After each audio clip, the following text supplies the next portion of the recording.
These flock cameras have generated a lot of controversy in our local area, and you've probably heard about them. We have about 100 in Okaloosa County alone, and they track your vehicle all across the nation. If our tax dollars are going to go and fund these cameras, then we need to have these 11 safeguards in place. And if these 11 safeguards are not put in place, those cameras need to go. First, to ensure that these are being used correctly, every time that a search is made on the system, the officer must be required to list the specific Florida statute that he believes is being violated by the person that he is searching for. And that crime that he suspects is being committed must be a felony, such as an armed robbery or a kidnapping. Second, we must require that a warrant be obtained prior to using these tracking systems. Exceptions to the warrant requirement would be when there is an immediate threat to life, example like a kidnapping, or when an officer is in hot pursuit of a violent suspect. Anytime a search is made without a warrant, that should be logged and flagged in the system. Third, prohibit biometric identification software or facial recognition software from being used with these cameras. Fourth, prohibit pattern of life tracking in vehicle fingerprint searches. Pattern of life tracking is the kind of stuff that our military uses to track foreign adversaries. We don't need that tracking American citizens. Tracking where a vehicle has been over time across America without a warrant and searching for a vehicle based on something like a bumper sticker must be prohibited. Fifth, strong encryption and security measures must be implemented. Data should be encrypted in transit and at rest. We have a lot of military personnel in the area, and we don't want these to become a national security concern.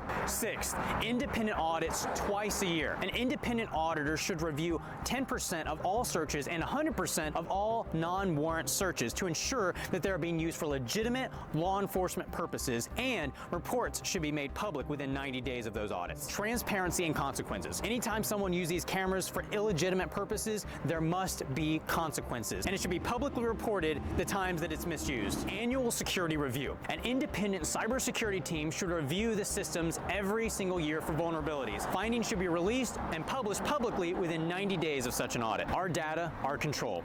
All data and pictures collected by these flock cameras should be stored in county-owned databases that are CJIS compliant. Vendors should not own, access, or sell the data that these cameras collect. Delete data quickly. Images and data that are collected by these flock cameras should be deleted within 24 hours unless it's tied to an active ongoing investigation that meets all other rules and applicable state law. Lastly, limited sharing and full accountability. Outside agencies that want access to the data that these cameras collect must sign an agreement that they will comply with equal or stronger standards from what we've listed here. A monthly list of organizations that access the data and a summary of statistics must be publicly published. These are common sense safeguards that we must implement in our county, and if not, those cameras need to go. And yes, we do want law and order to be protected. We need to ensure that our law enforcement has the ability to catch criminals while also ensuring that our freedoms and our privacy are protected.